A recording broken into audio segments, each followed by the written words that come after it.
Alright, so ahead of Friday's new releases, which are The Unbearable Weight of Massive Talent and The Northman, I'm going to attempt to talk about Everything Everywhere All at Once. Um, so, I have a lot of mixed feelings coming out of this, I think.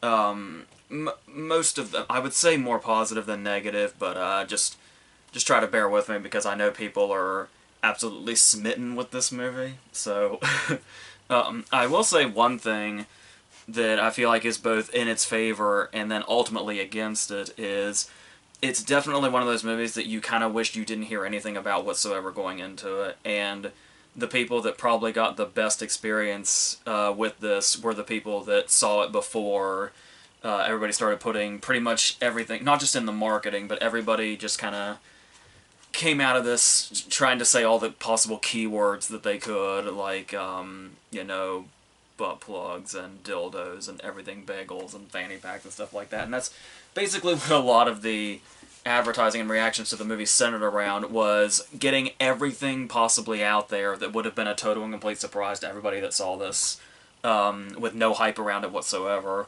and tried to build it up.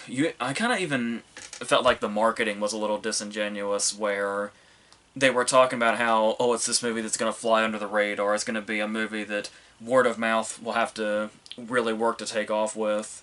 And, like, it was this thing that was going to slip through the cracks, but I felt like for the longest time I saw posters and ads and headlines for this thing everywhere, like, long before it came out. But I suppose that's that A24 marketing, but we'll kind of go more into that. But as far as the movie itself, well, actually, before even the movie itself, the filmmakers themselves. Another thing that I hesitate to say, because apparently it's a controversial opinion, another reason I was hesitant to go into this was that I am not a fan of Swiss Army Man, like, at all. I know I'm in a very small minority on that, but I just thought it had its nose so far up its own ass and thought it was so much more profound than it actually was.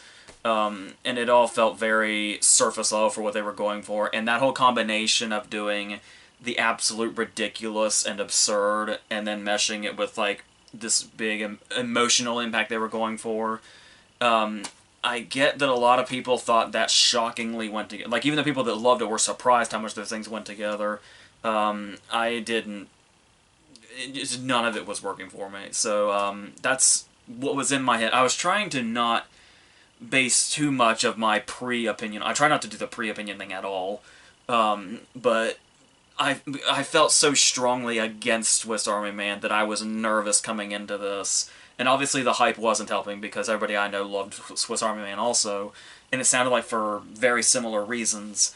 But I do like this more. I will say right away. And I especially like pretty much the entire first half, which I want to talk about first, because, like I said, even going into this knowing, like, all this hype around it, even as hard as you try to block that stuff out, the hype for this is really, really almost overbearing, like almost obnoxious, which is not the movie's fault at all. But, so going into it, when it starts, and we have this shot where we see the family in, like, a small mirror, and then the camera goes through that mirror into the next scene. That's one of those shots that, like, kind of immediately hooks you in this sense of, like, when it first went through, the first thing I started to do was look all around everywhere for, like, different details, like if the room was reversed or something, or things in the room were reversed because we just came through a mirror. Well, that's not the case. It's still that idea of having a shot at the very start of a movie that immediately hooks your eyes to the screen and has you looking at everything.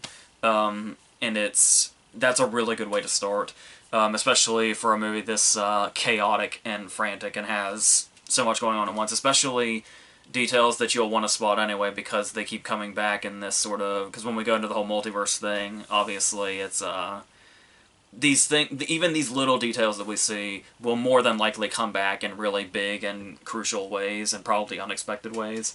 And that I really appreciated. And I guess one thing to talk about here before we really go into the style is there's two particular, I guess three, but really two particular performances that I want to single out, with obviously Michelle Yeoh being at the center of this. And I joked before about how it's like, oh my god, Michelle Yeoh is like literally in everything, like all the time, which makes sense here, obviously. But here, not only is she, the lead and the center of it, but the things that she is given to do with this concept, because you would think going into a movie like this, all you're really hearing about is, oh, it's so crazy, oh, it's so wild, oh, it's so insane. And you would think that would be what the main, like, the whole thing is just, hey, let's see how insane we can get. And while it does kind of feel like that, at the same time, there's a lot of stuff that the actors have to do, because they're basically going through a genre gauntlet throughout this. And you wouldn't think a movie that's as hectic as this would be the acting exercise that it clearly is. And with Michelle Yeoh, you've got...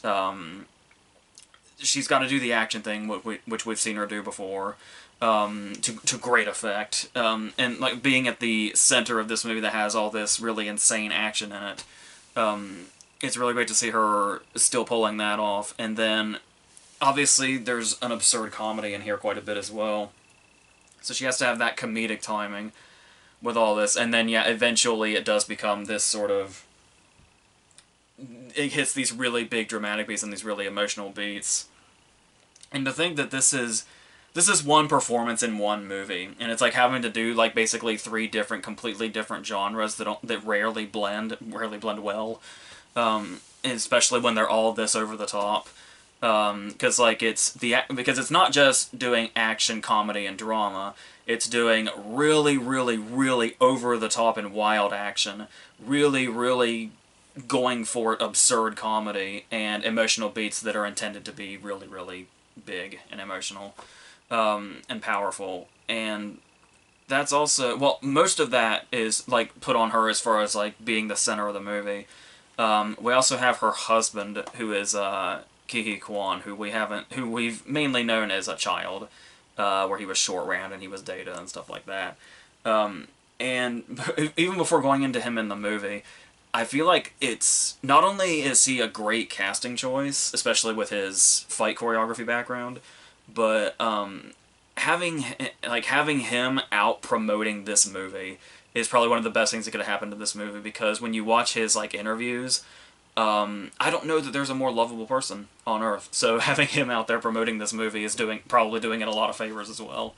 And yeah, he's got, the same jobs here as, he kind of goes more into the, like, it's interesting how, despite how much older he is, his comedy beats, you can still kind of see, some of the places he had to find for that in his child roles, and bringing that sort of comedy to this, and it works really well. And the way they also kind of play off each other, and they have this sort of opposing thing going on, especially with how she's just really, like, before everything even takes off, when they're just in their normal life, how she's so drained, and, like, emotionally distant, and he's, like, just the complete opposite. He's, like, hugging everybody, he's, like, seemingly happy all the time, and yet somehow the way these things go together, especially as the movie goes on, and the multiverse angle comes in, and they're basically playing different variations of themselves, and the way, Ke Kwan especially has to play it to where he's like switching between two completely different characters, oftentimes in the same shot. Like, it's not even in this scene he's this character and in this scene he's that character. He's changing in the shots, like before, with no cutting, and that's particularly impressive also. And like I said, and balancing that with the comedic nature of what a lot of the movie and the performances are, there's a lot to be said there. The girl playing their daughter, whose name I wish I knew, also had... I'll need to look that up afterwards. Also has this sort of layer thing going on, especially with how she's... I don't know what would be saying too much, but she's really good here also, and has a lot of those sort of playing roles within the movie that are completely different from the other, and sometimes to greater extremes than even the other two. So I really like her also. And we have another standout performance in Jamie Lee Curtis, who is essentially, who it feels like for a while is our villain, as it goes into crazier shit. And there's something about watching Jamie Lee Curtis anyway, but it seems like especially lately, she's having a lot of fun with her projects and her choices, and it's clear that being able to do this sort of obviously comedic thing, she's almost got like Roz from Monsters Inc. vibes when we first meet her, and she's able to find comedic beats in that. But there's also something really intimidating about her, and that almost comedic intimidation kind of comes through when she becomes an action antagonist of sorts, and she has to be sort of an equal balance of kind of funny and kind of terrifying at the same time. That she does really well. Like there's sometimes where the images of Jamie Lee Curtis in this movie are genuinely startling. Like it's kind of funny because she also has a bit of there'll be action scenes where it's like she's stalking around and our heroes are the prey, and it's like how she's on kind of the opposite of where she is in the Halloween movies. Is interesting. It's almost like she's taking what she learned from being stalked for so many decades and is now doing it herself, and that comes through nicely, especially for comedic purposes. If there was one thing that kind of threw me off at the very start, given the creativity that's in this movie, and that first shot alone, and the creativity that I knew was going to be coming in because of just, it's impossible to not have heard about this at this point.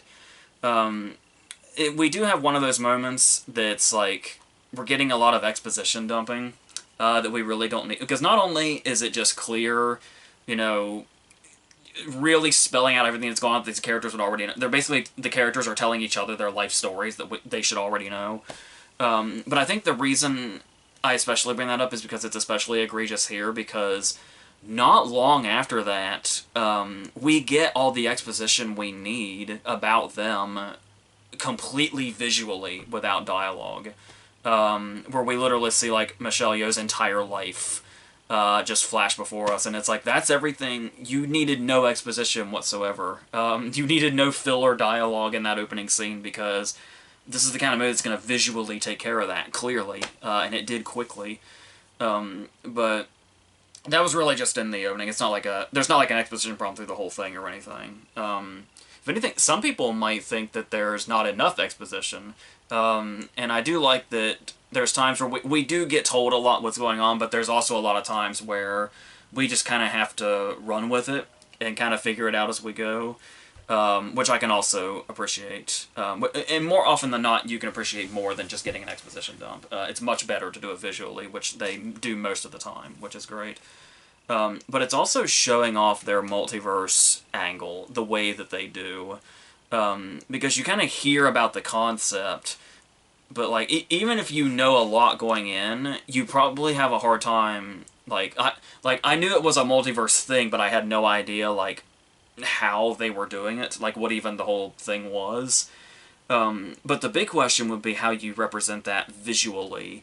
A lot of this stuff, like I feel like this would be an impossible movie to explain, like from beginning to end, what happens to somebody, because it's like they really take the visual approach as far as setting up how this whole multiverse thing works in this particular world, this movie's world, and the way they use stuff like cracked glass, where we see two different images, and like we start in one place and then two different images go in two different directions, with stuff like this. They even fracture like the subtitles sometimes when that happens.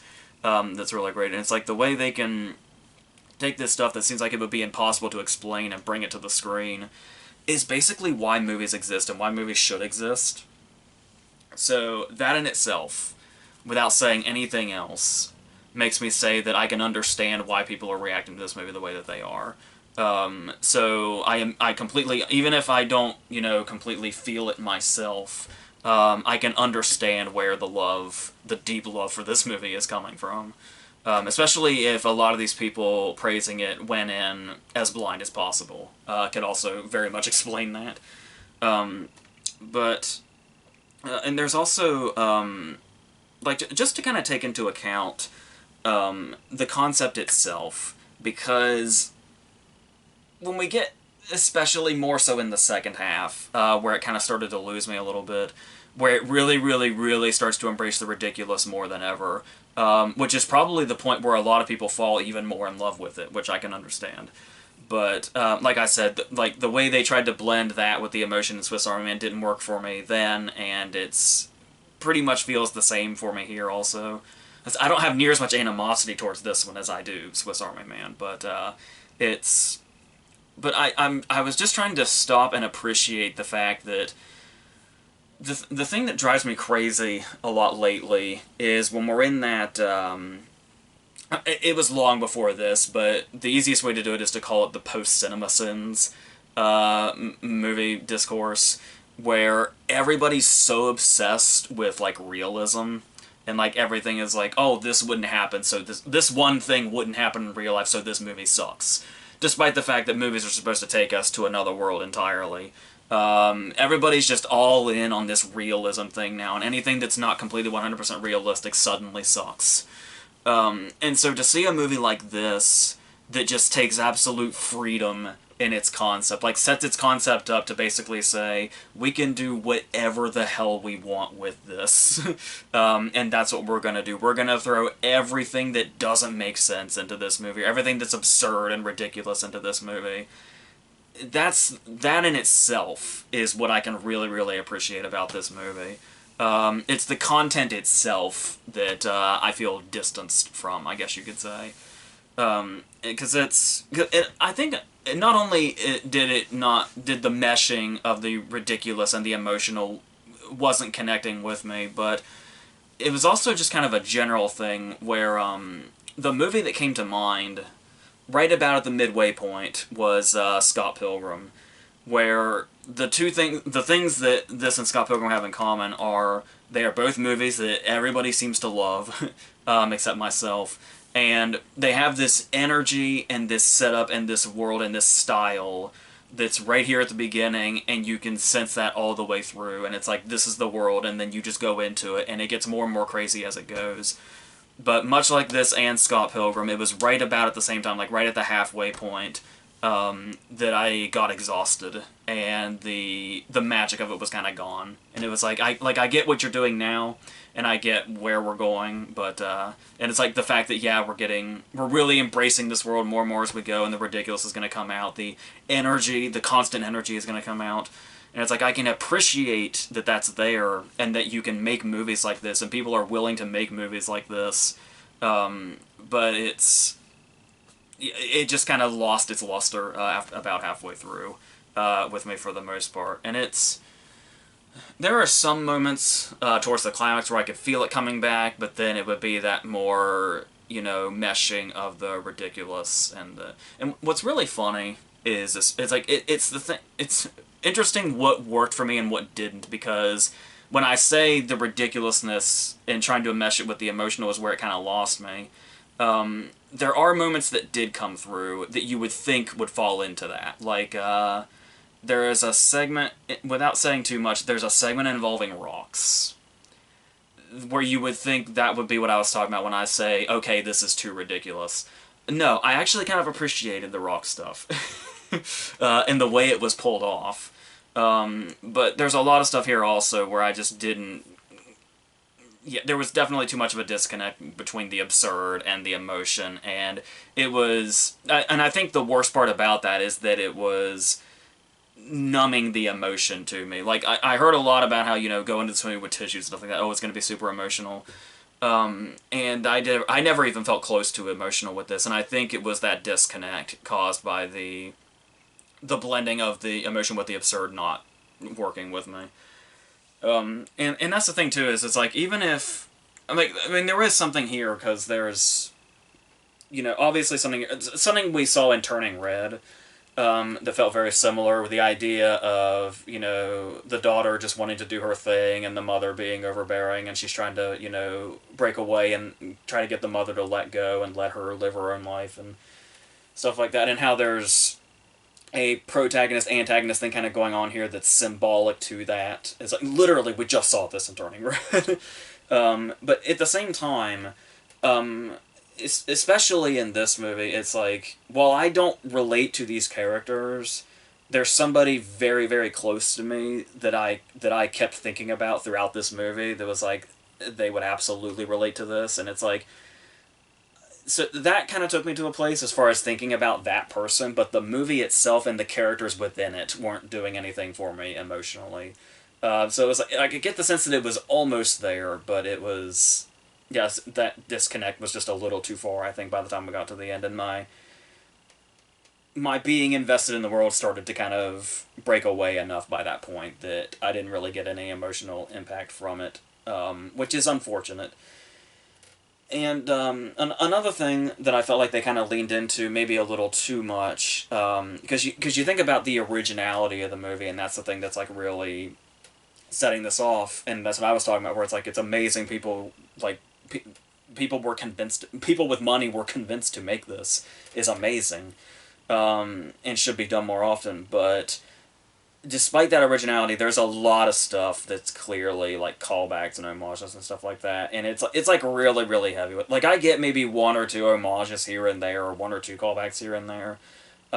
It's pretty heavy with them, and it's like after a while it just becomes, hey, do you recognize this thing? Hey, does this thing look familiar? Can you tell what we're doing? And it just kind of turns into that. Especially when it goes into Wong Kar-wai territory, where it's like, I mean, you know, kudos to them for being able to recreate him and his style, like right down to it. But like I literally felt like I had walked into In the Mood for Love at one point. But it's, I said it gets so obvious, and there's a whole devoted Ratatouille joke that's I don't that's nothing more than a reference. That's all it is. The only time I really kind of appreciated this was there's at least a couple of moments when there's callbacks to Michelle Yeoh's career that felt weirdly meta, but kind of in the sense that it seemed to make sense within the craziness of what all was going on here, and it's like getting meta was kind of bound to happen, and the way that it did without going too much into it, like there's just enough in there to where it's like, oh, that's kind of like, is she Michelle Yeoh right now? Like the actual actress. It's just I can appreciate that, especially with how fleeting it was. But the references and the obvious homages that go on and on and on, and they start to kind of get a little too reliant on that, is where it kind of started to lose me on that front also. So yeah, and there's a joke in the middle of it, that kind of does like an audience fake out, and that would have been a good joke, but we've already seen that joke recently at least a couple of times. Vice immediately comes to mind. We just saw this, and it's like it's one of those things where it's like I can't blame it for reminding me of Turning Red, because obviously those two things would not have collided because they were probably being made around the same time. But there was still like it was the victim of it felt like it was too like reminiscent of a lot of things, despite the fact that it's so clearly original at the same time. And it's like the way you want to really praise it for that originality is when it becomes worse, that there's so many things that are reliant on, oh, we've seen these things before, we've done these things before. And it's, yeah, it's conflicting. But overall, like I said, I appreciate that this movie exists, and I appreciate that it's finding popularity, and hopefully it's going to influence more people to, you know, take risks and do shit that's just completely crazy like this. But it's, and I can understand also if there's a very small number of people that don't love this and say that when it goes into ridiculous, it's too, like, I don't know if it's still going on, that era for a while there where, like, the pinnacle of teenage humor was things being random. It has that vibe. But like I said, just the idea of embracing, just really, really going all in, the way that they do, and giving it the benefit of the doubt, because it must have been a much greater experience when it was a movie with no hype around it, and people saw it like, you know, I can't remember if it might have had a festival run or something, and that's where the hype started. It's like those people, those first audiences, I really, really envied their experience with this movie. Because that must have been one of those cases where you go into this movie and you're just like, this can't be real. Like, I'm having a weird ass dream right now. That's what this movie is, because this movie wouldn't ever exist in the real world. And yeah, and so the hype has kind of taken away that sort of feeling, I think. Which, once again, is not the movie's fault at all, so it's difficult to say that. But yeah, but we've got great performances in here. Hopefully we see Ki Kwan in a million more movies after this. That would be great. Michelle Yeoh getting the lead more and getting to show off all these different things. Like all the different genres she can do so well. The daughter is great. Would love to see more of her. James Hong is here. Who it's and I love how long that he's been around, and he's still like he seems just as present and aware of what's the tone of this movie and the wackness of this movie as he would have been, 30 years ago. And it's so all of this is it comes together in this really, really big way. I just wish I had the emotional attachment, and I wish I could embrace it more. I wish I could embrace the absurdity more and their choices more. But I feel like I can only appreciate it on the outside and say, like, I'm glad that this movie exists, but I didn't really...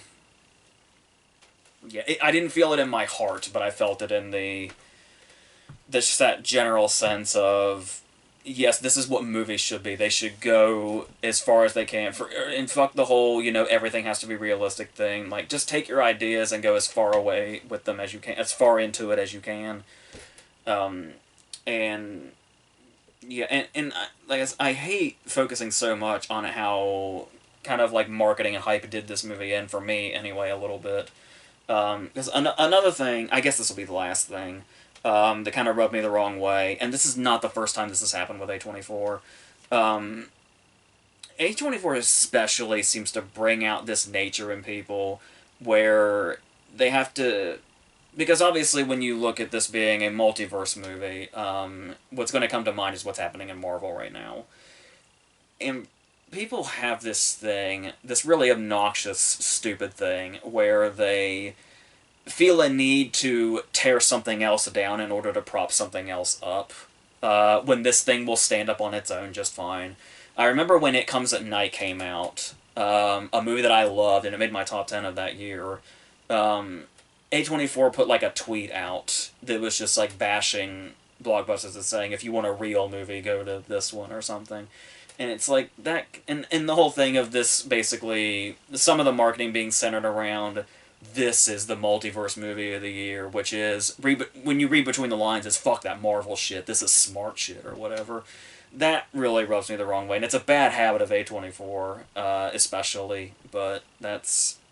Once again, another thing that's just not the movie's fault, so that's pretty much where I stand. Like I said, very mixed feelings, but that positivity of, these really, really go-for-it movies and how there should be more of them is what I want to walk away with, rather than what didn't work for me and what wasn't meshing well with me. So that's what I'm going to try to do, and maybe I'll revisit it in, like, a year or two. It's gonna be a little hard for me to revisit with my, vomit phobia and the fact that the movie industry just has this weird obsession with vomit for the last 10 years or so, or 15 years or so. That's just really weird. I don't know what the fuck is going on. You want to talk about, the weird shit that Hollywood is into? Throw that into the mix as well. What's up with the vomit stuff? What is it, Hollywood? I don't get I don't get what your fascination is. But, like, it's in almost every movie now, and I don't get it. But that's beside the point. So, yeah. So that's my rambling, incoherent mess of thoughts on this, which I guess makes sense. So, like I said, the next thing we're going to talk about... I won't be able to get to The Unbearable Weight of Massive Talent and The Northman until next week. This time next week.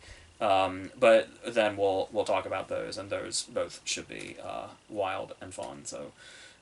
we'll see what they do. I'm very excited to get back to Robert Eggers, too, to see what the hell else is going through his head. And obviously, as a massive, lifelong Cage fan, I'm really looking forward to this coming week. So, yeah, so until those and whatever the next thing on this channel is, I think that's it.